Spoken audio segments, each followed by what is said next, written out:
Thank you very much. James, may the soul of Albert rest in peace. He did a good job, and I'm happy to hear what all the things you are saying about him. Today, Your Highness, good afternoon, representatives of the Vice President, members of the high table, ladies and gentlemen. I want to, the usual Nigerian style, sit or stand on the existing protocol. I want to thank the organizers of this event for being invited to talk about investment, promotion, and export diversification, aligned policies for economic resilience.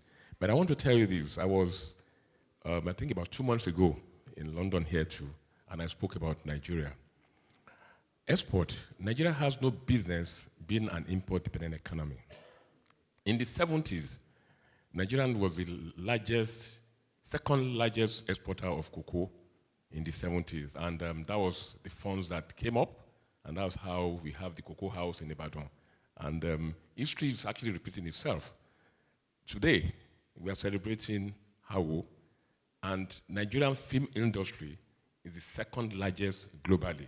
So it clearly shows that even if we lose in our cocoa area, we are moving up in our film and Nollywood industry.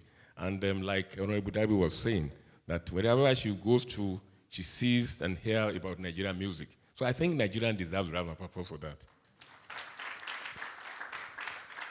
So our potential as a country is our investment that not only in enormous potential for growth, but also on an equal, if not more significant potential for diversification, understanding the potential of the economy and the depth and diversity of its people's proactive, creative economic capacities should be at the bedrock of future planning for growth, investment, and exports.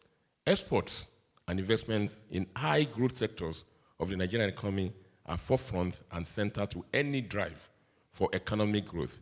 One of those is the creative industry, which I just mentioned, which is at the center of discussions and we are having today. To fully understand the scope of policy alignment, we require investment promotion and export diversification. I would like to explore international sectoral intersection and policy making process. I believe that we can and we should embrace planning overlaps between different segments of economy with the aim of achieving exponential impact and bridging the gap between us and more advanced economies. One example is the intersection between agriculture, rural development, and water resources planning. Investments into rural areas should provide required irrigation, road, other infrastructure required to enhance productivity and develop export capacity.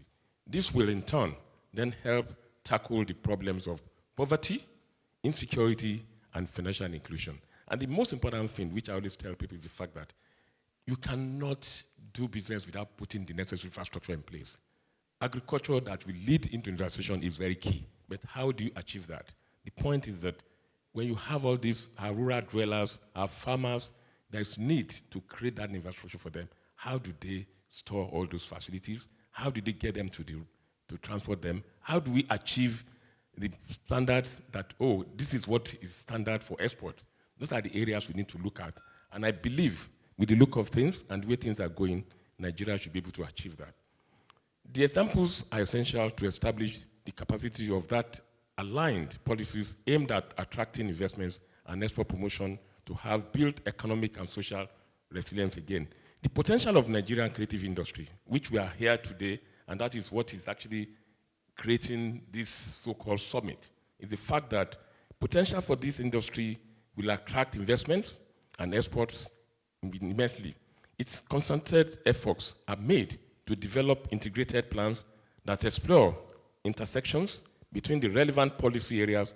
I believe that the impact will be significant for investment, policy amendments, covering creative talent development, intellectual property protection, coordinated and anti-piracy efforts, structural funding, commercialization, and marketing support, similar to those provided by the governments of the United Kingdom. To finance that area, we need to look at this industry very well. However, other areas like infrastructure, art, history, language, culture, education, ICT, digital areas, and everything. But the point here is the fact that how do we support our youths?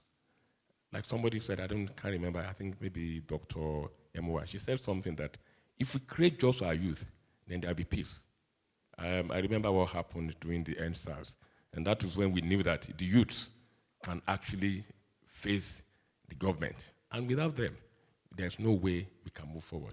And like I always tell people, and I told the members of the parliament who were there on that day, I said, Nigeria is the greatest asset for anywhere in the country. And I tell people that when you see, we Nigerians, we must identify our potentials. Like President Kingsley said, he said Nigerians has no business going to anywhere to look for funds because your assets is here and it tapped the floor.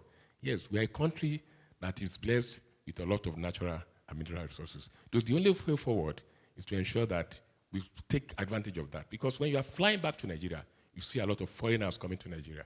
And they come back. MTN came to Nigeria, and today they are putting back, taking a lot of dividends. Like somebody said, oh, they had issues with the dividends. They lost foreign exchange. No apologies to His Royal Highness when he was the governor of Central Bank of Nigeria. So the point is this. If we can focus on that and ensure that we do that, we best be assured that Nigeria is the country to be, and the success of Nigeria is in our hands. I wish you, Nigerians in diaspora, best of luck. Thank you very much for listening to me. God bless.